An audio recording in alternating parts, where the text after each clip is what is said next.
para mejorar tu salud. Basta con modificar algunos hábitos para disfrutar de una vida plena y sana. Cuida tu cuerpo. La prevención y la detección precoz de la enfermedad son los dos pilares básicos para mantener el estado de salud. Realizarse chequeos periódicos es la clave. Esa postura, el dolor de espalda, de uno de los malestares más extendidos y más sencillos de prevenir. Hacer ejercicios de flexibilización con pilates o yoga y potenciar la musculatura abdominal y dorso-lumbar con natación o en el gimnasio son uno de los pequeños cambios con los que puedes prevenir enfermedades de la columna. Menos plato y más zapato. Cualquier persona que desee ganar en salud, además de mejorar la dieta, debe aumentar la cantidad de ejercicio físico. Ponerse en forma nos ayuda a reducir los factores de riesgo cardiovascular, además de actuar como relajante emocional. Duerme lo suficiente. No podemos vivir sin dormir. De hecho, dormir lo suficiente, 7 u 8 horas, y con un sueño de buena calidad es fundamental para mantener una vida saludable. Dale play. Está confirmado. Las personas más activas cerebralmente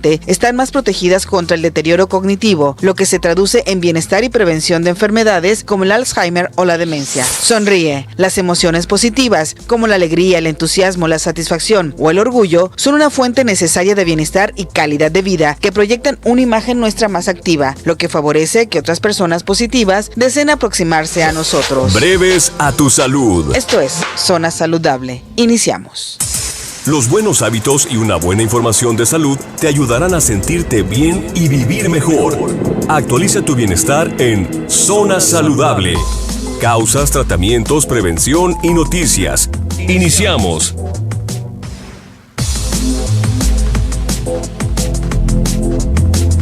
¿Qué tal? Muy buenos días, tengan todos ustedes.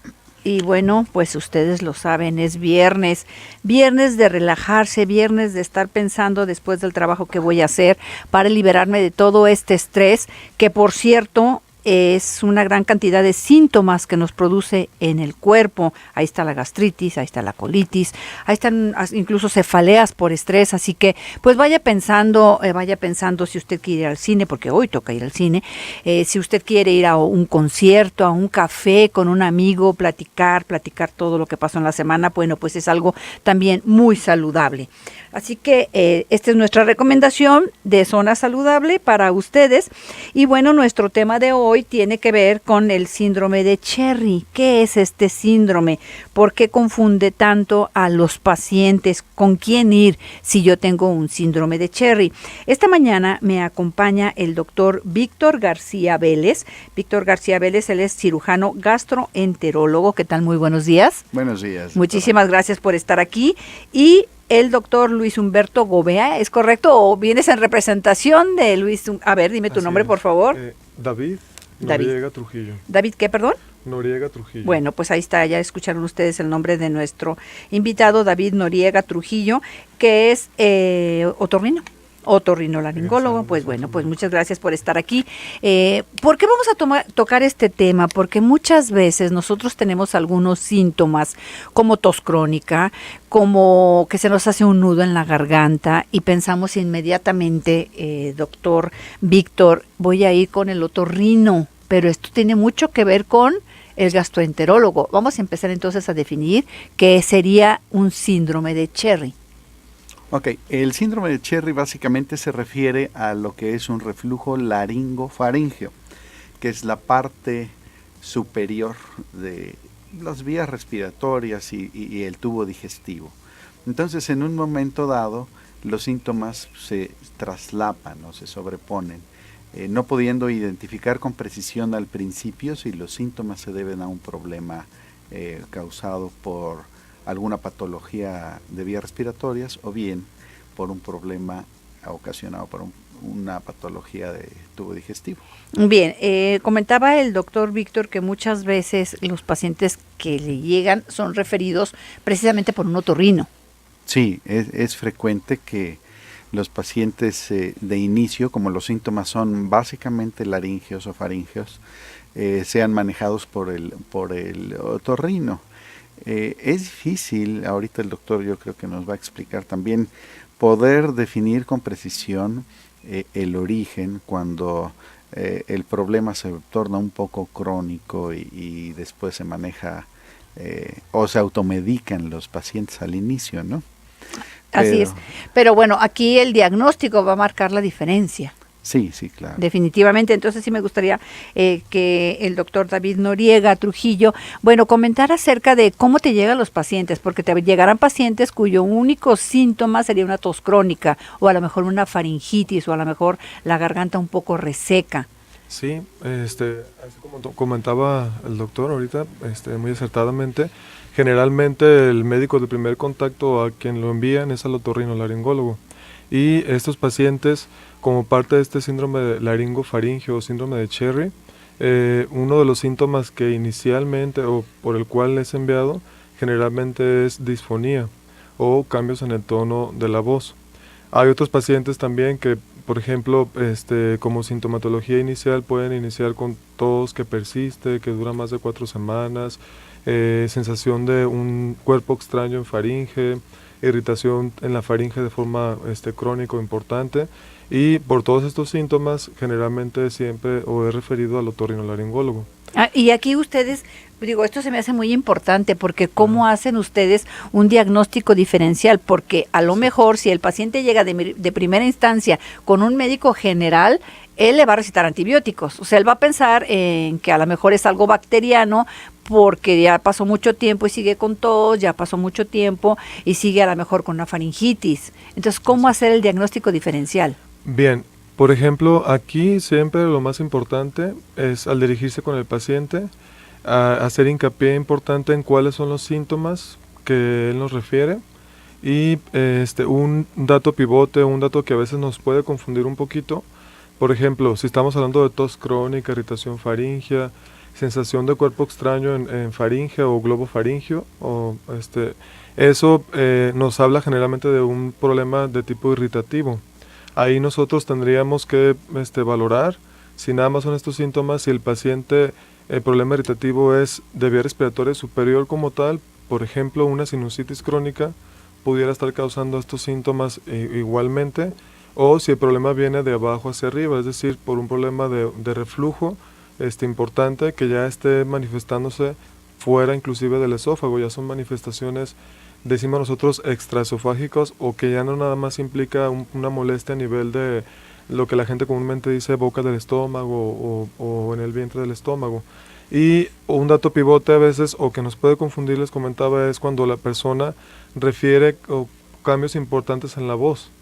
Por ejemplo, que ya una persona llega a la consulta y tiene disfonía o tiene ronquera, ahí nosotros es muy muy importante siempre hacer una valoración integral, hacer una revisión para observar que no haya ningún problema estructural, es decir, que no exista una tumoración, que no exista un problema de movilidad en las cuerdas vocales, o que se observe alguna masa que esté ocasionando un efecto de compresión o un desplazamiento en lo que son las cuerdas vocales que esté causando este tipo de síntomas. Bien, bueno, pues vamos a regresar con el doctor Víctor García Vélez para que ahora desde su especialidad nos diga precisamente cuáles serían entonces los síntomas de reflujo laringofaringio. Vamos a hacer una pausa comercial, si me lo permiten. Voy a saludar con muchísimo gusto a todos los que hacen posible este programa de Su Zona Saludable, que es Omar Machaín, que ahí está en controles. En los teléfonos, Erika Hernández como asistente de producción, Pepe Romero Asensio, y a mi productora Laura Mora. Les recuerdo, los teléfonos en cabina son el 3122-4200, 3122-4266. ¿Tiene usted alguna pregunta que hacer en forma directa? Pues ahí están las líneas. ¿Quiere mandarnos una pregunta a través del WhatsApp? Pues es el 3318-807641. Le recordamos que todos los programas, si se le pasó alguno, bueno, pues están a su disposición. Página web www.zona3.mx. Vamos a la pausa comercial y regresamos. Ya estamos de regreso, estamos tocando el síndrome de Cherry, la importancia de un buen diagnóstico. Primero, pues obviamente ustedes van a acudir con un otorrino y después irían con el gastro, así que tenemos a los dos aquí en esta mesa de Zona Saludable. El doctor David Noriega Trujillo nos acompaña del Centro Médico Nacional de Occidente, del Instituto Mexicano del Seguro Social, y el doctor Víctor García Vélez, él es cirujano gastroenterólogo, y nos quedamos con esta parte de cuáles serían los síntomas entonces de un reflujo faringio, digamos, o desde el estómago, pues. Sí, el reflujo laringoesofágico me parece que debe ser abordado primeramente por el otorrinolaringólogo, dado que los síntomas que se presentan, aunque la causa fuera en el tubo digestivo, son extraesofágicos. La tos que ya se mencionó, la sensación de un cuerpo extraño en la garganta, ronquera, la disfonía que mencionaba el doctor. Entonces, puede haber muchas causas en este sentido que la esté produciendo una enfermedad que sea competencia del otorrino. Es decir, no se puede abordar al paciente al revés. No puede llegar un paciente con problemas de la garganta pensando que es reflujo. Tiene que ser, aunque sean síntomas de reflujo gastroesofágico, pero que se manifiesten con síntomas extraesofágicos, tienen que ir primero con el otorrino para descartar un problema que sea en ese sentido. Si pensamos que los pacientes con reflujo gastroesofágico, que se limita estrictamente al esófago y no hasta la porción superior de la faringe, entonces sabemos que muchos de los pacientes no tienen síntomas, porque aparte, o síntomas muy vagos, todos los pacientes de manera normal, o todas las personas de manera normal, tenemos reflujo fisiológico. Entonces, en un momento dado, esos síntomas pueden pasar muy desapercibidos. O sea, no hay ardor, porque uno pensaría que si yo tengo un reflujo y que me pregunta el doctor, ¿tiene reflujo? No, claro que sí, porque no me arde nada, porque lo relaciono con. No necesariamente tiene que haber ardor o tiene que haber dolor. No, hay veces que sí se presentan los dos síntomas esofágicos y síntomas extraesofágicos. Pero habitualmente el paciente atiende el que le es más molesto.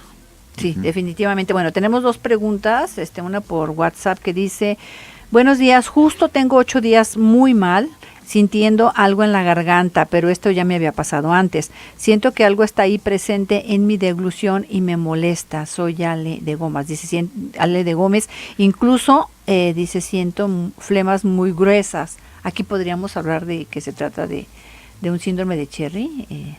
Pues, como bien lo comentaba el doctor, inicialmente hay que hacer una revisión, hay que hacer un interrogatorio. Los síntomas tienen pocos días. Es difícil decir con certeza si esta persona o esta paciente padeciera un síndrome de Cherry o un reflujo laringofaringio, porque ese tipo de problema, como bien comentaba el doctor, es un problema de descarte. Es decir, primero tenemos que identificar las causas comunes posibles.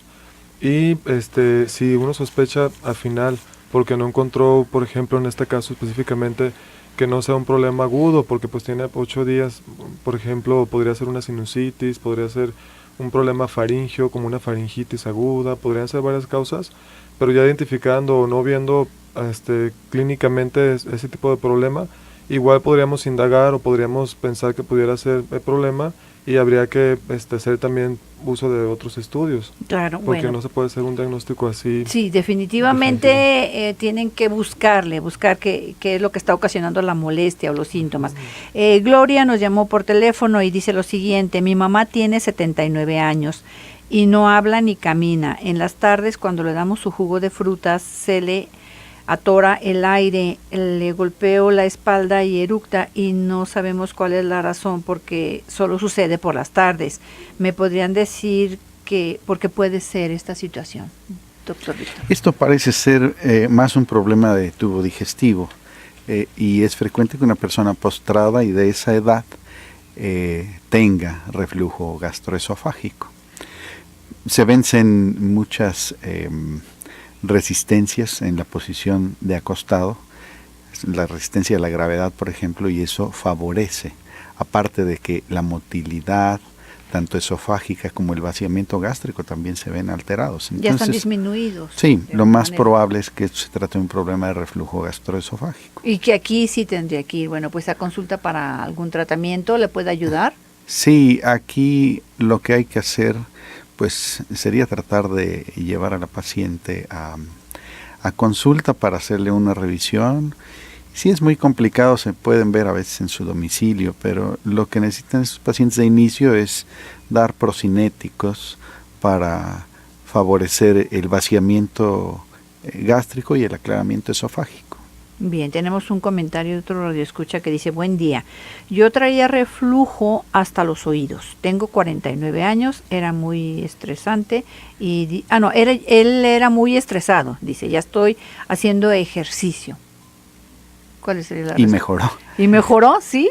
Es probable que sí, definitivamente. El estrés es una causa de problemas gástricos que pueden complicarse con reflujo y que pueden dar síntomas muy, muy aumentados de reflujo.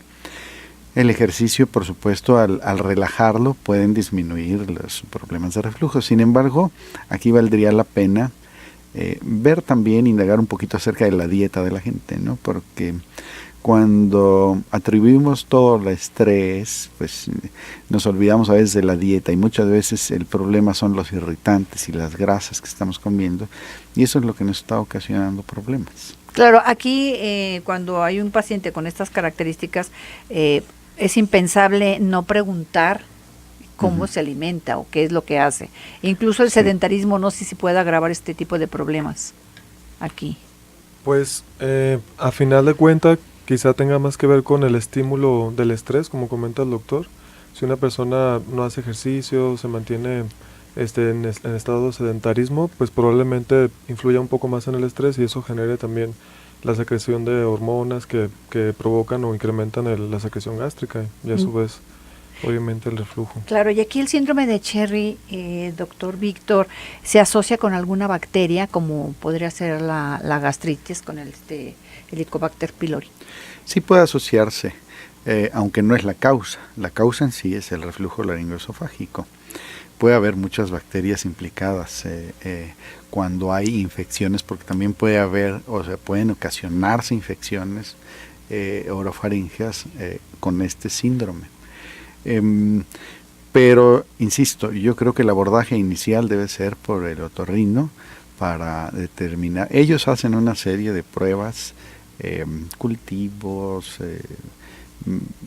vaya. Aquí el problema es que una vez que se han descartado las posibles causas que ve el otorrino, entonces sí hay que referirlos con nosotros, porque nosotros ya en ese sentido, una vez que nos es referido por el otorrino, abordamos al paciente un poquito diferente, en el sentido que estamos descartando ya pues la etiología o el origen en vías respiratorias o orofaringeas. Entonces tenemos que enfocarnos ya más dirigidamente hacia investigar reflujo gastroesofágico asintomático, o por lo menos sin síntomas esofágicos. Exactamente. Y necesariamente hay que hacer a veces endoscopías. Pues todo lo que sea necesario, ¿no? Sí, porque claro, debe de claro. ser muy molesto. Tenemos otra, bueno, ya no es pregunta, es el comentario que nos había hecho un radioescucha, terminación 18, el que decía que tiene 49 años y dice: cambié la dieta, también estaba muy panzón y todo mejoró. Pues sí, es que es increíble lo que mejora uno cuando hace dieta, cuando se mueve. Pues vamos a tener que hacer una pausa comercial. Teléfonos en cabina 3122-4200, 3122-4266. Le recuerdo nuestro WhatsApp, que es el 33 18 80 76 41. Vamos a la pausa comercial y regresamos a su zona saludable.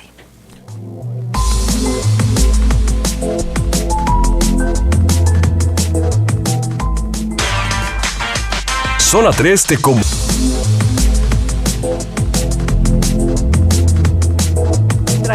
Ahí traemos el problema. Pues estamos platicando muy a gusto aquí con el doctor David Noriega y el doctor Víctor García Vélez, hablando del síndrome de Cherry, pero también me comentaba el doctor David que es más frecuente en las mujeres, pero es que nosotros también ahí tenemos los problemas y los cargamos y todo, o sea, toda una historia de problemas, y ustedes se enojan y ya lo que sigue, ¿no? Entonces también es como manejo del estrés. Tenemos algunas llamadas, dice una, Porfirio Rodríguez: ¿a qué se debe el hipo y si es peligroso cuando se tiene mucho, ya que mi papá lo padece seguido? Esta es una pregunta para el doctor Víctor. En sí, propiamente el hipo no es peligroso. Cuando se mantiene por mucho tiempo, sí puede ser que cause algún problema. Yo creo que aquí habría que ver si la causa no es algún tipo de problema gastroesofágico por reflujo, Normalmente estos pacientes hay que hacerse una historia clínica bien detallada para saber cuáles pudieran ser las causas, pero seguramente terminan en endoscopía, porque puede haber desde problemas irritativos hasta pequeñas lesiones que puedan estar provocando este problema. Bien, tenemos otra pregunta del señor Pablo López, que dice lo siguiente: para la acidez estomacal, ¿hace daño el café? Justo lo estábamos platicando, ¿verdad? ¿Hace daño el café o puede ser la cantidad o el café en sí mismo? Sí, cada persona tolera de diferente forma los irritantes. Hay gente que se puede beber 4 o 5 tazas de café durante el día y al menos durante un tiempo no tendrán problemas. Seguramente llegarán con un problema en algún momento, pero hay gente que con 1 o 2 tazas le puede ocasionar síntomas importantes. Así es de que sí hay una relación con los problemas, pero más de gastritis. Quizás si de fondo existe un problema de reflujo gastroesofágico, bueno, puedan manifestarse algún problema a nivel de orofaringe. O sea, hay que bajarle a la dosis, no comprar una taza más grande porque le dijeron que nada Sí, más no. una taza. Tenemos otro comentario, dice: hola, buenos días, soy Magdalena Reyes. Quiero preguntar qué es lo que me pasa. En ocasiones no puedo comer ni pasar la saliva. Ya me hicieron una endoscopía y no tengo nada. Incluso, dice, me mandaron al psiquiatra. A ver, tú como otorrino, ¿qué opinas? Y tenías un comentario, ¿no?, que quedó pendiente, que era importante. Bien, aquí, pues en mi opinión, lo más importante es, si tiene la persona problemas para deglutir o tragar, es obviamente descartar que no haya algún problema mecánico, algún problema que esté obstruyendo, por ejemplo, un problema de la movilidad del esófago o un problema tumoral. Si ya se le hizo una endoscopía por el gastro, ya se revisó que el trayecto del esófago está intacto, que no hay problemas a nivel superior ni algún trastorno funcional de la movilidad, porque puede ser eso también, que sea un problema de la movilidad tal cual. Pero que ya se haya descartado, entonces habría que valorar que la persona no tenga un problema de incoordinación entre la respiración y la deglución. Y pues sí, muchas veces desafortunadamente no encontramos una causa precisa porque no hay una lesión, porque no hay un estudio a lo mejor que también valora al 100% quizás la movilidad o la funcionalidad a ese nivel, pero es importante también valorar o hacer una valoración psicológica, porque muchas veces también pueden ser espasmos relacionados con tensión emocional, con estrés, o con algún problema realmente psicológico. No sé. Yo creo que esta paciente, si la pura endoscopía no nos da los datos suficientes, la ausencia de hallazgos en una endoscopía significativos no es lo único que se puede hacer. Sobre todo esta disfagia que presenta la paciente cuando hay problemas ya en la deglución. Puede ser, como decía el doctor, por un trastorno motor, tanto en los mecanismos de deglución como en la motilidad esofágica, pero también pueden tratarse de otros problemas, una calasia. ¿Una calasia qué sería para nuestros radioescuchas que entiendan lo que es? La calasia son trastornos en la motilidad del esófago, pero existe un aumento de la presión de una valvulita que hay al final, que se llama el esfínter esofágico inferior, la cual está muy aumentada de presión y eso ocasiona problemas para deglutir. Y habría que ver si no se trata de un problema de este tipo en estos pacientes y ya requieren otro tipo de estudios como una manometría esofágica principalmente. Entonces aquí, bueno, ante la presencia de todos estos síntomas y habiendo una cronicidad, pues habría que buscarle, y eso es muy cierto. O sea, la endoscopía sí puede orientar para ciertas patologías, pero no para todas. Exacto. Entonces aquí sería importante. A ver, aquí entonces hablábamos de que pues hay por ahí un reflujo, que no en todos los casos vamos a sentir el ardor. ¿Qué otros síntomas nos podrían indicar que se trata de un síndrome de Cherry en este caso? Bueno, el antecedente de gastritis puede, a veces no nos damos cuenta, pero una gastritis empieza a degenerar en un reflujo gastroesofágico. A veces tenemos los síntomas, pero no los tomamos mucho en cuenta.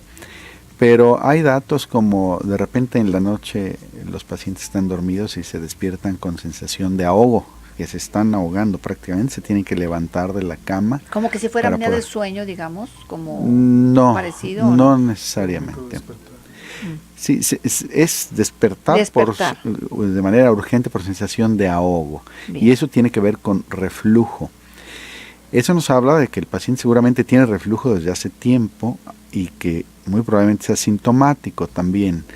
Pero ya cuando se va acentuando el problema, entonces ya empieza a dar problemas laringeos. Y justamente cuando el reflujo puede llegar a tocar la cercanía de la vía aérea, es cuando se produce un espasmo y entonces se levanta el paciente sintiendo que se está ahogando.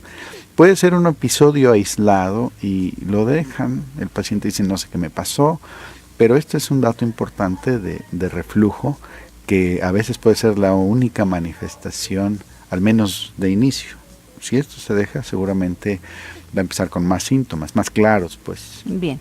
Ay, ¿tú querías comentar algo de la obesidad o de esta situación que sucede en los pacientes con sobrepeso o con obesidad? Sí, comentábamos en relación a problemas de obesidad, que es obviamente ahora sí que epidemia actualmente. Tiene mucho que ver la obesidad directamente con problemas durante el sueño, con problemas del sueño, y más directamente hablando con problemas de ronquera o problemas de apnea del sueño, como bien ahorita comentaba. Y esos se relacionan ahora sí que completamente, y al final de cuentas tiene también que ver, o prácticamente el 100% de los pacientes que tienen problemas de obesidad importante y que tienen apnea del sueño, es decir, que tienen episodios del sueño en los que no respiran, tienen reflujo gastroesofágico. Entonces es un problema que está relacionado o interrelacionado, pues, y que va de la mano en esos pacientes. Bien, La obesidad con el y reflujo. aquí en relación a la acumulación de moco y flemas que se da en este síndrome, ¿qué tan frecuente es? ¿Se da en todos los pacientes o nada más en algunos? Porque debe de ser muy molesto y obviamente pues yo si tengo todos estos datos, como comentábamos al principio, claro que me voy con el otorrino. Y de hecho, es una característica del reflujo laringofaringeo la excesiva secreción o excesiva cantidad de secreciones o moquera, o que el paciente está sintiendo todo el tiempo una flema en la faringe. Sí, doctor Víctor. Sí, estoy de acuerdo. Yo creo que el paciente, como habíamos mencionado, que manifiesta síntomas más faringeos, debe primero acudir con el otorrino. No, a menos que haya datos asociados, como un reflujo, quizás a veces el paciente va primero, o son pacientes que ya se informaron de alguna manera y mi vecino, mi comadre me dijo que tenía problemas de la garganta, pero me dijo que era por problemas esofágicos. A veces llegan también pacientes con nosotros al revés. Así pues, llega primero el paciente con síntomas digestivos, pero también faringeos, y más rara vez, pero también nosotros los llegamos a referir con el otorrino. Casi siempre es al revés. Así es. Pero a veces llegan con nosotros y les decimos, no, ¿sabes qué? Ve a ver, porque son problemas, o sea, si hay reflujo, pero también los problemas orofaringeos no se deben al reflujo, sino a alguna otra patología que tiene que ser atendida por los otorrinos, y que puede estar cursando de manera concomitante con su reflujo, porque el reflujo es algo que padece la mayoría de la población. Bien, pues vamos a tener que hacer una pausa comercial, nuestra última pausa comercial. Estamos tocando el síndrome de Cherry con el doctor Víctor García Vélez y con el doctor David Noriega Trujillo. Vamos a la pausa y regresamos. Alicia García, ¿qué tal? Buenos días. Buenos días. ¿Cuál es tu pregunta para nuestros especialistas? Mire, quería comentarle que yo tengo esta sensación de ahogo. Hace como 3 años me operaron de una hernia de atrás y me dijeron que ya andaba tirando demasiado líquido. Pero ya me operaron y pues salí bien y todo, pero ya empecé otra vez con esas sensaciones que dicen ustedes, que estoy acostada y como que se me quiere venir el reflujo, yo no sé qué, pero yo siento que me ahogo. Y pero ya me hicieron otra vez en el seguro una serie de estudios, como me dieron a tomar un líquido y me hicieron a voltearme de un lado y de otro y todo me salió bien, pero yo siento la sensación todavía esa, no sé. Doctor Víctor. Sí, Alicia, estoy escuchando tu caso y sí me parece que el problema puede ser reflujo. Ajá. Aquí no es el único estudio que hay que hacer. Seguramente hicieron una serie esófago-gastrorenal. Sí, eso me lo hicieron. Hay que hacer estudios más dinámicos. Se puede empezar valorando una nueva endoscopía, porque muchas veces, a pesar de que hay una cirugía antirreflujo, puede fallar. Normalmente es posible que este tipo de cirugías fallen y el reflujo se presente nuevamente. Se desliza la fundoplicatura, se abre el hiato. Entonces hay que valorar todo eso. Ok. Entonces le tendría que comentar otra vez a mi médico. Con mucho cuidado, pero sí. Sí, o igual ir con un especialista. No sé si tu médico, Alicia, es un gastroenterólogo. Lo que pasa es que todo eso me lo hicieron en el seguro. No sé, me mandaron pues con un especialista, pero... ¿Con especialista de qué? Del que me hizo la operación, pues. Ah, ok. Yo creo que el cirujano que te operó, si te pudieran canalizar nuevamente con él dentro de sus opciones de diagnósticos seguramente pensará en esta posibilidad. Ajá. Bueno. Pero sí hay que valorarla nuevamente. No sé si tú tengas alguna opinión al respecto, Sí, David Noriega. Si te está sucediendo esto de forma frecuente, sí es importante obviamente comentarle a tu médico familiar para que te dé tu envío correspondiente con el gastroenterólogo e igualmente si fue cirugía en la que practicó el procedimiento con el cirujano, porque puede estar sucediendo eso, precisamente que tengas microaspiraciones relacionadas con el reflujo, o sea que algo de reflujo esté llegando hasta tu vía respiratoria y tengas esa molestia. Sí, inclusive anteriormente diario traía la lengua como muy amarilla y me la sentía como quemada, como rara, como mucho ardor pues en la lengua. Exacto. Entonces, sí, bueno, pues ahí está nuestra recomendación. Hay que insistir, ¿verdad, doctor Víctor? Hay que insistir con los médicos de pronto que sí tienes este tipo de molestias. Bueno, muchísimas gracias. No, pues muchas gracias a ti, Alicia. Y bueno, pues antes de continuar con el programa, me gustaría que el doctor Víctor García Vélez nos proporcionara el número de teléfono de tu consultorio, por favor, para todas aquellas personas interesadas. Sí, es el 3632-1498 y 3632-4291. Bueno, pues ahí está el del doctor David Noriega Trujillo. Bueno, yo sé que estás en el Centro Médico Nacional, pero también das consulta en forma externa. ¿Cuál sería? Sí, nuestro teléfono sería el 3825-7877 o igual el 3317-37-1241. Bien, pues ahí están los números telefónicos de nuestros invitados de esta mañana. Tenemos otra pregunta a través de el WhatsApp que dice: hola, tengo hipotiroidismo, el cual está bien controlado. ¿Se puede relacionar con disfagia? Dice que alguna vez tuvo disfagia, como un mes, que se le quitó, que también tuvo Guillain-Barré, pero que no hubo necesidad de que le entubaran, que solo ocupé inmunoglobulina, y bueno, que su secuela fue una disminución en la fuerza de sus piernas. Dice, pero esta disfagia la he notado hace año y medio, pero no es siempre. ¿Me podrían decir que si estas enfermedades que tuvo le pueden afectar o la dañaron? Bueno, sí puede ocasionar problemas. Veo que tiene varias patologías y muchas de ellas pueden estar asociadas a reflujo. Si nos acordamos de que el síndrome de Cherry es básicamente ocasionado por reflujo, entonces el abordaje, aunque debería ser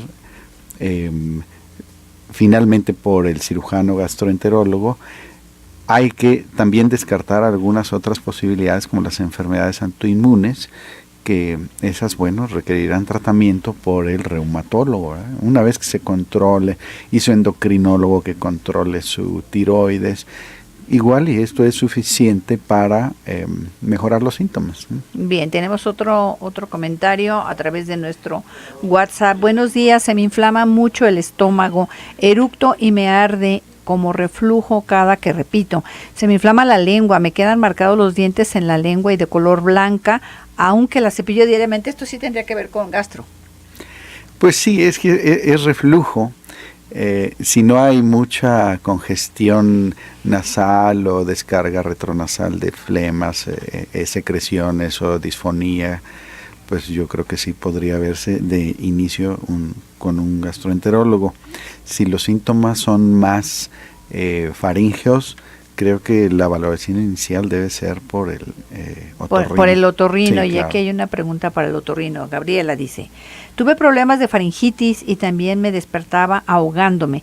Y desde que puse los ladrillos en la cabecera de mi cama, desaparecieron. A ver, este es para ti, David. A ver, Sí, ¿qué le muy dices bien. al respecto? Justamente estábamos hablando del problema, la persona puede tener un síndrome de apnea y hipopnea obstructiva del sueño, que sería, o en qué consiste rápidamente, en que la persona puede roncar durante toda la noche y tener muchas ocasiones despertares nocturnos o pausas respiratorias durante el sueño.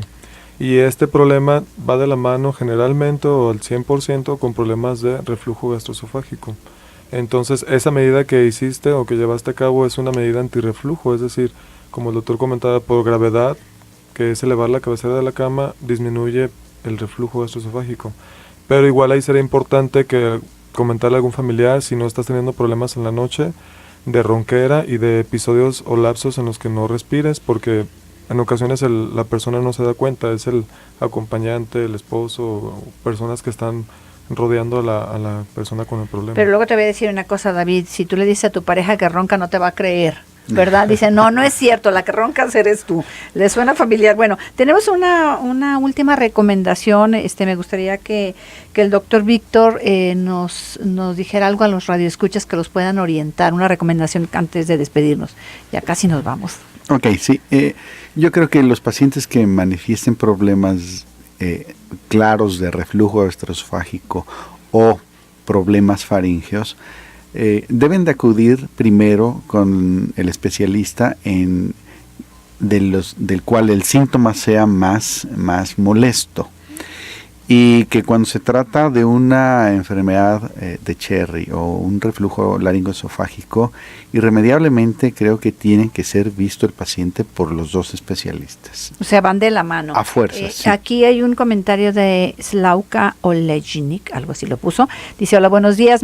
Bueno, este ya es para despedida ahí rapidísimo. Dice que se le inflama mucho el estómago y le cuesta mucho trabajo ir al baño. Pues sí necesitamos una historia completa, ¿verdad, doctor Víctor? Sí, son síntomas muy vagos. Sí, son síntomas muy vagos. Y bueno, pues la verdad es que muchas gracias por comunicarse. Hay que ir con el gastroenterólogo, sobre todo si se trata de estos problemas. Yo ya me tengo que retirar, ya es viernes, así que espero que ustedes pues estén pensando en lo que van a hacer. Hay que librarnos del estrés. Y tengo una frase de un abogado, bueno, más bien de Henry Brockman, que dice lo siguiente: el abogado, y que me gustó, y dice, es un caballero que salva tus bienes de tus bienes, de tus enemigos, y se los queda para él. Y bueno, por ahí hay una película que salió en cartelera que es El abogado del mal, y van a ver por qué lo digo, por qué escogí esta frase. Es una buena película, y yo espero pues que se eliminen de estrés. Cualquier cosa que ustedes escojan está bien, y les deseo un estupendo fin de semana, y muchas gracias a mis invitados por estar aquí. Gracias. Gracias a usted.